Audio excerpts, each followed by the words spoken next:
Olá, meu nome é Jonas Pietroszewski Mendes, eu sou aluno de mestrado em Engenharia da Manufatura, do Departamento de Engenharia Mecânica da Universidade Federal do Paraná. Eu gostaria de apresentá-los esse seminário a respeito dos ácidos bifásicos dual phase, ferrítico-martensíticos. É necessário fazer essa diferenciação, pois o termo ácido bifásico também pode referir-se ao ácido duplex, que é um aço ferrítico austenítico, porém esses não são cobertos neste seminário. Bom, então os ácidos bifásicos dual phase são ácidos com uma matriz ferrítica, que são as fases mais claras mostradas nessas microestruturas, e uma fase dispersa martensítica, justamente as fases mais escuras na microestrutura, eventualmente também bainita, se houver um tratamento térmico necessário para obtê-la. Bem, enfim, são materiais que eles obtêm elevado limite de tensão, limite de resistência e também uma alta ductilidade, condições que são geralmente contraditórias, porém que ele consegue conciliar de uma melhor maneira, justamente porque tem uma fase mole, dúctil, que é a ferrita, e uma fase dura e frágil, que é a martensita. Então, com essas características de conciliar duas qualidades que são altamente desejadas, porém contraditórias, ele tem diversas aplicações nas indústrias, principalmente na indústria automotiva, na indústria da construção civil, na indústria naval, na indústria de energia. Vou citar mais exemplos em outro slide. A questão da seleção do tipo de aço para cada aplicação deve se levar em conta, além das requisições quanto à especificação de desempenho, também a necessidade, as limitações do processamento e do custo. Bem, então, trata-se de um aço avançado de alta resistência, de primeira geração. Este aqui é o DP, né?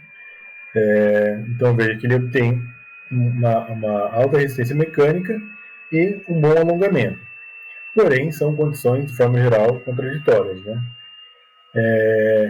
Então, ele, em relação aos aços mais comuns, ele tem melhores características nesses aspectos, né?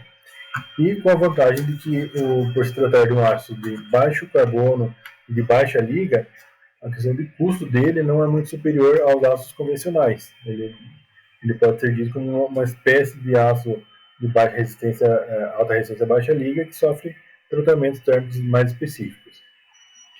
Então, ele adquire então as suas características de alta tenacidade. Alta tenacidade, né? Então, é a combinação da elevada resistência mecânica a um bom alongamento. Aqui, esse gráfico aqui, ele compara então o aço DP600 a um aço de alta resistência baixa liga 450, e aqui um aço doce, um aço comum, um aço ao carbono, né? Então é possível ver aqui, ó, pelo formato da curva, né, que tem um limite de resistência alto em relação ao seu limite de escoamento. Esse comportamento aqui da curva mostra que denota um material de alta conformabilidade, que ele sofre encruamento, né? Ele está sofrendo um encruamento à medida que ele é deformado, e essa aqui é a característica de um aço de alta conformabilidade. Então, aqui nesse gráfico é possível perceber a relação entre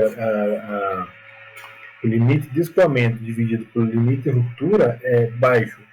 Nos aços dual phase, eles ficam próximos de 0,6, em comparação com o aço de alta resistência baixa liga, que fica em torno de 0,8, e aqui um aço ao carbono comum, aqui, essa tem em torno de 0,7, 0,8 também.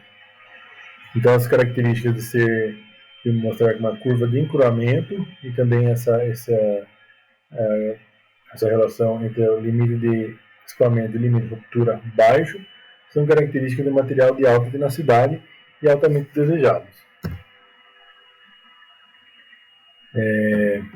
Bem, quanto à classificação dos ácidos bifáticos dual phase, eles são classificados pelo seu limite de resistência em megapascal. Nossa numeração após o DP aqui, essa é uma valor de referência para o seu limite de resistência, né? Valor de referência, valor médio ou aproximado. Então, tem o DP1000 variando de 980 a 1130 megapascal de limite de resistência, e como o DP600 variando de 590 a 700 megapascal de limite de resistência. Como esses materiais, esses ácidos se diferenciam um do outro, é pela sua composição química, né? Tanto percentual de carbono quanto aos elementos de liga. Como já foi dito, trata-se de um material de baixa liga, porém ligado, né? E com baixíssimo percentual de carbono. Então, de forma geral, um ácido duplex vai ter menos que 0,25% do seu peso em carbono. E no caso do DP450, apenas 0,06%. Né? Então, é um baixo percentual de carbono, trata-se de um ácido hipotetóide, e por isso ele tem a fase ferrita, né? Sendo hipotetóide, ou seja, temos menos que 0,76% do peso em carbono, bem menos no caso, menos que um terço disso, assegura-se que uma das fases seja a ferrita. E justamente os tratamentos térmicos e com a adição de liga vai fazer com que a fase martensítica, né, varie de 10% a 50% ou mesmo mais em alguns casos. Bom, então, como já foi dito, ele é um material que obtém essa combinação em comum de alta resistência mecânica e ductilidade, né? Então, os limites de resistência são combinados à ductilidade. Ductilidade aqui está sendo denotado na forma de alongamento, que é a capacidade do material de se deformar plasticamente antes da ruptura, variando de 12% a 20%, né? Ainda é inversamente proporcional ao limite de resistência, porém, essa proporcionalidade é atenuada. Outra medida da ductilidade é a redução de área na seção transversal no momento do rompimento, da ruptura. Então, combinando limite de resistência à medida de ductilidade, obtém-se a tenacidade da fratura, que é a capacidade do material em resistir à propagação de trincas, né? Variando de 25% a 35% no DP450 e 40% a 50%, não, desculpa, 40 a 50 megapascal raiz de metro para o DP1000. Bom, então essa alta tenacidade da fratura é dada pela combinação da sua fase frágil e resistente, a martensita, com a sua fase mole e dúctil, que é a ferrita. Bom, a fabricação desses aços, então, parte-se sempre de uma chapa de aço de alta resistência e baixa liga, laminada a quente, a uma temperatura acima da temperatura acima da temperatura crítica. Então, em torno de 900 a 1100 graus Celsius. Posteriormente, ele é recozido, né? Ele sofre recozimento intercrítico. Portanto, nessa região aqui do diagrama, né? Entre as temperaturas acima da crítica e abaixo da temperatura aqui de transição, durante um tempo, e sofrem um resfriamento controlado, seja tempo em ar, em água, enfim. Então, a lâmina, né, a chapa, ela sofre recozimento intercrítico. A seleção da temperatura intercrítica aqui, neste exemplo aqui, com 0,18% percentual de peso em carbono, uma temperatura mais próxima a 727 graus Celsius vai te dar uma microestrutura com mais ferrita e menos austenita, que depois se converte em martensita, né? Então, pela regra, conhecida como regra da alavanca, enfim. Uma temperatura para este percentual de carbono mais próxima a 868 graus Celsius, você tem menos ferrita e proporcionalmente mais austenita, que vai se converter, mais uma vez, em martensita, durante a têmpera. Portanto, a temperatura de recozimento é selecionada visando selecionar então essa quantidade de austenita. Posteriormente, ele sofre resfriamento controlado no ar, no caso do DP450 e do DP800 e do DP600-800, ou uma têmpera em água, no caso do DP1000. O DP600 sofre ainda deformação plástica adicional, o DP800 requer adição de elementos de liga, e o DP1000 ele requer tratamentos térmicos posteriores para ajuste da microestrutura e das suas propriedades mecânicas. Bem, aqui apenas para ilustrar então como diferentes tratamentos térmicos resultam em diferentes proporções da fase martensita, o mesmo aço, né, nesse estudo aqui, o mesmo aço, que é um aço DIN ST52, tem 0,23% do peso em carbono, ele sofre 3 tratamentos térmicos diferenciados e resulta em diferentes proporções de martensita. Então, o primeiro tratamento térmico é feito um recozimento intercrítico a 780 graus Celsius e a têmpera em água, resultando nessa microestrutura mostrada aqui em A, no qual o material ficou com 53% do seu volume em martensita e uma dureza na escala Brinell de 255.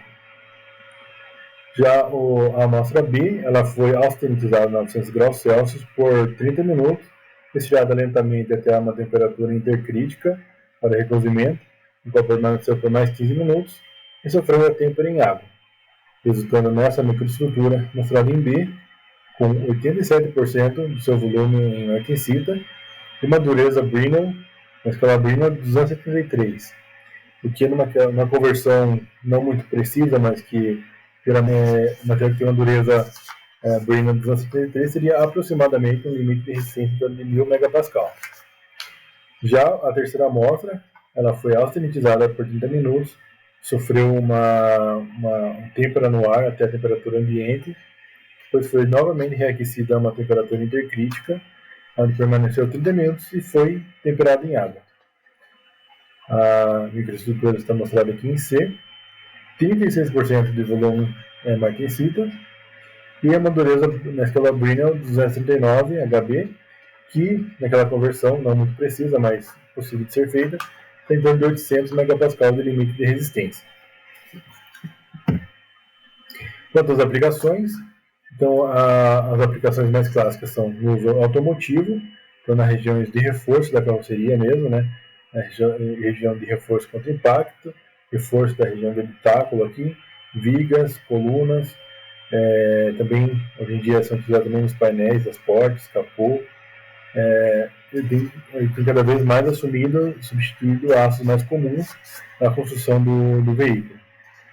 Justamente porque ele combina a alta dutilidade, né, que é especialmente relevante quando se fala em absorção de impacto, de energia de impacto, e também tem uma elevada resistência à corrosão, devido à corrosão, devido à galvanização e à presença de elementos de liga.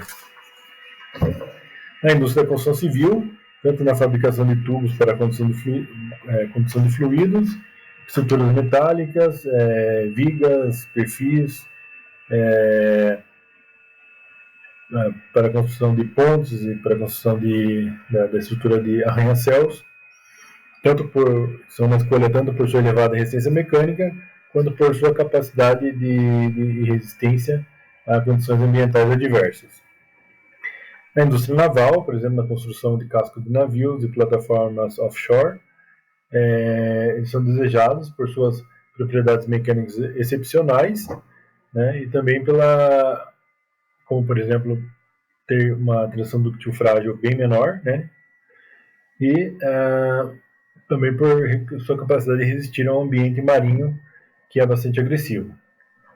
Bom, então na indústria de energia elétrica, como foi dito, ele é utilizado na construção de turbinas elétricas, também em equipamentos e na estrutura de distribuição de energia elétrica, por sua elevada resistência mecânica e também por sua elevada resistência à fadiga, que asseguram assim uma segurança e confiabilidade do sistema de distribuição de energia elétrica. Então ele encontra uma grande variedade de aplicações como reflexo da sua versatilidade e suas excelentes propriedades mecânicas e físicas. Bom, mostrando então um dos motivos da sua grande aplicação em veículos de passeio, né? Aqui estamos vendo um ensaio dinâmico de compressão axial de um corpo de prova fabricado com aços dual phase, dobrados e solda ponto. O resultado desse ensaio é mostrado aqui neste gráfico. O que esse gráfico está mostrando é o percentual mínimo de redução de peso ao substituir um aço de alta resistência baixa liga 380 por aços bifásicos DP para a mesma capacidade de absorção de impacto. Isto é, ao substituir o aço 380 por um aço DP 600, esse ensaio encontrou que consegue se reduzir no mínimo 6% o peso para a mesma capacidade de absorção de impacto. Para você utilizar um DP1000, para a mesma capacidade de absorção de impacto, teria um aço HSLA 380, você consegue uma redução mínima de peso de 19%. Então esse é o grande motivo da utilização cada vez maior dos veículos de passeio, pois se trata de um aço, eu vou fazer o link com a conclusão, trata-se de um aço de baixa liga, baixo carbono, ou seja, um aço que não é muito mais caro de fabricar do que um aço convencional, e ao mesmo tempo ele tem alta conformabilidade e alta soldabilidade, o seu processamento também por corte a laser é satisfatório, né? Lembrando que numa aplicação de veículo aqui, por exemplo, numa aplicação clássica aqui, numa coluna B de um veículo, você recebe uma chapa, essas chapas elas são cortadas a laser, elas vão sofrer soldas a metais dissimilares, ou seja, eles vão ser soldados não ao mesmo tipo de aço DP, mas seja a outras variedades do aço DP ou a outros tipos de aços avançados, de alta resistência, de ultra alta resistência, enfim, ou mesmo ao aço comum ou a ligas de alumínio. Então ele sofre soldas dissimilares, entre metais dissimilares, entre espessuras dissimilares, e posteriormente ele é conformado. Ele sofre tampagem profunda, né? Então, você vê que um metal que sofreu recortes para redução de peso, para otimização de forma, e foi conformado profundamente. Então, é muito importante que este processamento subsequente não afete, não afete, não degrade a sua alta conformabilidade, a sua alta resistência, né? Então, para isso, é preciso que haja um controle preciso das condições de processamento. Caso isso não seja feito, pode sofrer, por exemplo, a estampagem profunda, você pode resultar em trincas, deformação indesejada. Então, os grandes desafios da utilização desse aço é tanto na fabricação, na questão do controle de tempo e temperatura, para evitar então desvios nas propriedades mecânicas, quanto no processamento subsequente. Havendo esse controle tanto da fabricação quanto do processamento subsequente, trata-se de um excelente aço que consegue substituir aços mais comuns a um preço pouco superior, resultando assim geralmente em diminuição do peso suspenso no veículo ou de uma estrutura. Bom, é isso que eu tinha a apresentar, agradeço a atenção. Aqui está a bibliografia utilizada. Muito obrigado.